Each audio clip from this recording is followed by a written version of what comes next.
A vision board has no plan. It has no time frame. It's simply a list or mood board, a collection of pictures and images that are someday, one day. They have no oomph behind them. There's no plan behind it at all. So giving yourself the ability to break those goals down, to break down your plan to reach those goals is going to give you so much more capacity to reach your goals and to adjust along the way as you're seeing that the plan is going either better than you expected or maybe not quite as great as you expected. Hey there, CEOs. My name is Brandee Gaar, and my mission is to help you, the wedding industry entrepreneur, to build a profitable wedding business that you actually love. Welcome to the Wedding Pro CEO podcast. On today's show, you guys, we are talking about vision boards, or should I say not vision boards. We are talking about why I don't believe in vision boards and why I encourage my students never to use them and why you shouldn't either. Now, listen, I don't typically take the stance of why you shouldn't do something, but I'm pretty passionate about this one. And every January, I feel like I end up coming up again and saying, don't make a vision board. Stop doing it. Don't have a vision board party. No, no, no. And here's why. A vision board has no plan. It has no time frame. It's simply a list or mood board of pictures, a collection of pictures and images that are someday, one day. They have no oomph behind them. There's no plan behind it at all. It's just this thing that you put together at the beginning of the year when you're so fresh and excited and there's just so much possibility that's coming into the year. And so you cast this vision for your year and then busy season comes. And because there's no planning behind your vision board, it gets stuck in a drawer or you forget about it hanging on your wall. And then this time next year, you're going to be looking at it thinking, well, I didn't accomplish those things this year because I had no plan to accomplish them. So one day I'll do it. And so that can be super, super frustrating.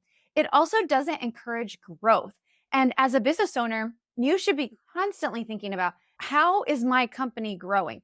What are we doing to grow to the next level, whether that be financially or through your team or personal goals, whatever that is, you want to always be moving forward. You don't just want to have these dreams that you have and then stay in the same place year after year. So the reason I do not like vision boards is because there's no planning behind it and there's no measurable aspects of a vision board whatsoever. And the famous quote, I'm sure you've heard me say before, a goal without a plan is just a dream. Business owners, we are not trying to have dreams that feel out of reach. We are trying to set goals and we are going to go after them. That's what I really want you to think about is, how can I set a goal? And then how can I create a plan to go after that goal? That plan is then broken down into chunks. In my CEO mastermind group, every single year, we set goals in January. We set 3 goals each. Then we create a plan that we break down by quarter and then by month so that we can actually get those things done. And it doesn't feel so big. How do you eat an elephant? One bite at a time. And so giving yourself the ability to break those goals down, to break down your plan to reach those goals is going to give you so much more capacity to reach your goals and to adjust along the way as you're seeing that the plan is going either better than you expected or maybe not quite as great as you expected. But then you can adjust instead of just throwing the goal out and being like, oh, I'm never going to get there, right? So I'm going to walk you through a similar exercise to what we do in my CEO Mastermind group. And I'm also going to tell you to go over to my website, brandeegaar.com/goals. And I created a goal setting worksheet for you. We're really going to walk through a good portion of that on this podcast, but you can go grab that worksheet and I want you to fill it out for yourself. This is how you're going to make your plan, not your vision, your plan for next year and how you're going to achieve the goals that you're setting for next year. Okay. So go over to my website, brandeegaar.com/goals, and you can download that worksheet and you can follow along with me. Okay.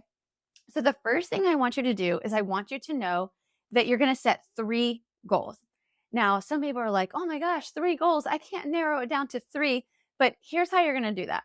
You're going to set 1 financial goal for your business, right? Here's what you did this year. Here's what you're going to do next year, right? Pretty simple. Financial goal.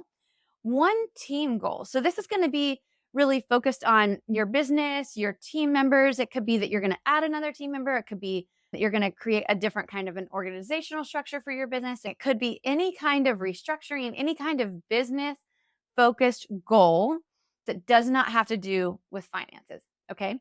And then the last one is going to be a personal goal, because guess what, you guys? As much as we'd love to say, I'm not my business and my business isn't me, it is, because you're a small business owner. And so it's important that you also have a personal goal set aside on our goal board for next year so that you can create a plan to really achieve that one as well, because you are a human at the end of the day and your business doesn't run if you don't. Okay. Financial, business, team, and then personal. Okay. So those are the three goals that you're going to set. Kind of going back to when people say to me, oh, I don't think I can only set three goals. These are your overarching goals. Within them, remember, we're going to create a plan for each of those goals. So there could be mini goals inside of there. Okay. And I'll show you what that looks like. Let's take your financial goal as an example. Pretend that you want to hit $100,000 next year. That's your goal. You've already done your budget because you took my budget workshop, right? And you've already set your budget. So you know it's attainable. You know you can do it, but you're not quite sure yet how you're going to get there. You're going to hit $100,000 for next year. And so that breaks down to about $8,500 a month. So you need to be doing $8,500 a month to hit that $100,000 goal.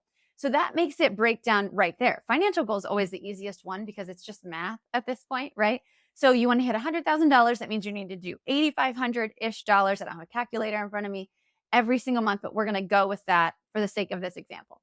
So now instead of having this whole huge goal of $100,000 a month, you're like, okay, 8,500 still sounds big, but not as scary as $100,000, right? That also gives you the ability to measure as you're going throughout the year so that you can see if some months are higher and some months are lower. Now, with your financial goal, if you've been in business for, I'd say more than 2 years, you should have some history on your business. One thing I would encourage you to do is to not necessarily break that goal down over 12 months, but to really think about which months are the busiest and which months are the least busy. For example, in Orlando, which is my market, we know that our slowest months are the summer months. So we really do not have as much income coming in the summer months as we do in the spring and the fall. So it would be silly of me to just divide my financial goal by 12, because what's going to end up happening is I'm going to fail in the summer and I'm going to think I'm greatly exceeding it in the spring and in the fall, when in reality, that's where I'm going to make the bulk of my money anyway. And I know that. Instead of just dividing by 12, I want you to really, really look at your year and say, okay, well, in January, I think I can actually do 10,000. And in February, I can do 10,000. And in March, I can do 10,000. But in April, I don't think I'm even going to be able to hit the 8,500. So I think I'm only going to be able to hit 7,500, right? Go through each month and adjust slightly from that goal that you set so that you still hit the 100,000, but it's a little bit more realistic than just dividing by 12. Okay. Here's the thing about your goals. They need to be SMART goals. Okay.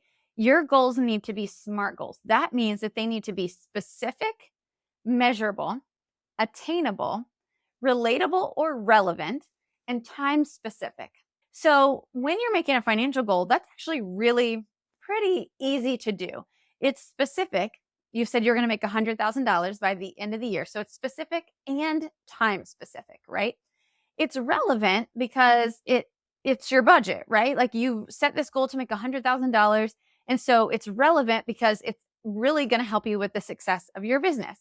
Is it attainable? Well, if you've already set your budget and you can see how much you've done and how much you have on the books for next year, you should be able to see if it's attainable. When you're thinking about an attainable goal, if you only did $30,000 in business last year, is it attainable for you to hit 100,000? I don't know your business situation. It's very possible, but I really want you to think about, okay, well, if I'm going to do that, then how am I actually going to get to that 100,000? Is it going to be attainable? Right? These are all the things I want you to think about. So I want you to make sure that every single goal that you set is SMART. It's specific, it's measurable, it's attainable, it's relevant or relatable, and it's time specific. Okay. So for your financial goal, That's pretty simple. And so that's what you're going to do is you're going to set your financial goal for the year.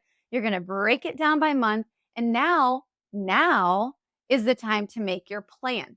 Okay. So remember, a goal without a plan is just a dream. And we are not dreamers. We are action takers. I want you to actually take action on every single goal that you've set. To be able to do that, it's so important that you create a plan. So, what I want you to do is I want you to take that very first quarter, January through March, and I want you to look at it and I want you to say, okay, this is how much I've set that I'm going to make in this quarter. Let's say, what is it? $30,000, right? Ish. For the quarter, I'm going to make $30,000. Now, how am I going to do that? Here's where you create your plan. You may have to look at how you're going to bring in more leads. Maybe you're not getting enough leads. And so you really need to double down on your social media efforts, or you need to start reaching out to some of the venues in your area or other vendors that you partner with. These are all things that you can do to drive leads into your business. Maybe you're getting plenty of leads, but you're not really sure why you're not closing so many of them. That's a possibility as well. So you want to start looking at your sales funnel and you want to say, okay, well, I'm getting tons of leads, but I'm not getting that many that are going to a consult. So maybe your pricing is off. Or I'm getting actually lots of consults, but none of them are booking. So what are you saying during your consult that is maybe throwing people off? Are you not as confident as you should be?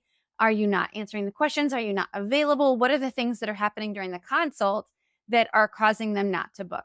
Okay, so these are all things that you want to look at, but you want to create a plan. So if you need to now book $30,000 in quarter one, how are you doing that? How many leads do you need to bring in? Where are you going to get those leads? How many of those leads need to turn to consults? How many of those consults need to book to be able to hit that $30,000? Can you understand how this is so different than a vision board? Because at a vision board party or just doing a vision board on your own, you may spend an hour, 2 hours creating this vision board. A goal setting process takes actually much longer than that because you're not only just setting the goals, but you're actually also setting the plan to take action on to get there. Let me help you with another one. Let's try personal goal because I feel like this is one that always trips people up. So a personal goal can be lots of things, but for me, it's typically a vacation. And to be honest, I encourage my students to do that a lot too, because again, as business owners, we often forget to give ourselves that time to walk away from our business, to have a break from our business, to refresh and to be present with our families, right? So let's pretend that for this example, you are going to take a 2-week vacation from your business this year. You've never done it before, but it's a bucket list trip that you and your family want to do. And if you've never done that before, you certainly can't just up and walk away, right? There's lots and lots of planning that has to go into that.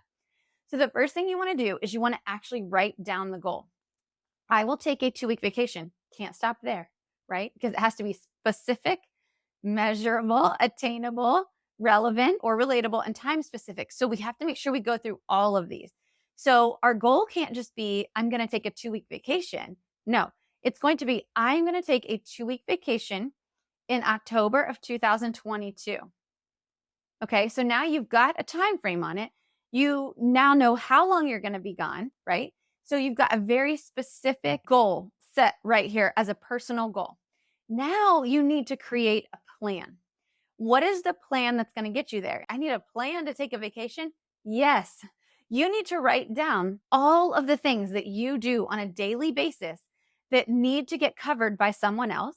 So step one of this goal of your action plan could be, I'm going to write down everything that I do on a daily basis that someone else is going to have to do. That's going to be step one of your plan. The next step is going to be to understand whether you have enough staff already to be able to do all of those things, or if you're going to need to hire either VA support or social media support or hire a new team member before you take this vacation. Okay, so step two is going to be kind of to assess what you already have and what you're going to need to be able to take this vacation. Step three is going to be training. You're going to need to start either making Loom videos or SOPs on all the things that you're going to pass off to someone else so that they can do it. So as you do it on a daily basis, you're going to start recording yourself. I love Loom. I think it's one of the best tools out there for creating training videos. Loom.com, super easy. I'm not an affiliate. Go get it. But you can create these training videos for your team so that they can take over, right? What else are you going to have to do? You're going to also have to make sure that the calendar is blocked for the specific dates that you're taking off so that you don't book yourself for those dates, which is so tempting, right? It's so tempting when you get a new lead and you want to take the booking, but it's important to set this time aside and to make yourself unavailable. So you want to set those dates aside. The next thing that you're going to want to do is you're going to want to obviously book the trip, right? So those are things that you're going to do. There's lots and lots of steps to get to this plan. But if you don't create the plan, you won't take action. And then all of a sudden, it's going to be October, and you're going to be like, yes, on the personal side, I did everything. I booked the tickets, my family's going, but I didn't do any of the planning for the business side. I didn't actually do any of it. So now I have to take my computer, I have to work for 3 or 4 hours a day from our vacation. You're going to be sitting on the beach, not drinking Mai Tais, not playing with your kids, not splashing in the water. You're going to be working on a computer, and that's just not necessary. You don't need to do that. Your business will survive without you with prior proper planning. Okay. So this is how I want you to think through your goals. This is what I want you to think about. I want you to think, what goals do I want to achieve for next year? I want you to write them down. Remember, only 3 goals, okay? 3 goals. What are my 3 goals that I want to achieve? And then make sure that they're specific, they're measurable, they're attainable, they're relatable, they're time specific. And then I want you to create a plan for each one of those. Now, in the beginning of the episode, I was like, well, some people say to me, oh, there's no way I could only have 3 goals. I have so many goals that I want to achieve, but each one is going to fit under one of these buckets. Here's an example. Let's say we go back to our financial goal of making $100,000 a year. There's lots of goals under that that you may need to achieve as well to hit that, right? So let's say that a goal in order to achieve that would be to post at least 3 reels to Instagram every single week, because you know that every time you post a reel, you get at least 5 new followers because you've been paying attention to your analytics. You're using the nurture system. You've got a strategy to drive people from your social media over to your website or to start closing them in the DMs. You've got a cohesive social media strategy. Then you know that if you posted 3 times a week, you could drive at least 1 new sale a month from social media. So if you know that, then setting that goal of posting 3 reels per week is going to help you to reach that financial goal. I do this a lot with my team. We have a financial goal, and then under that financial goal, we have little goals that we need to achieve to be able to hit that financial goal.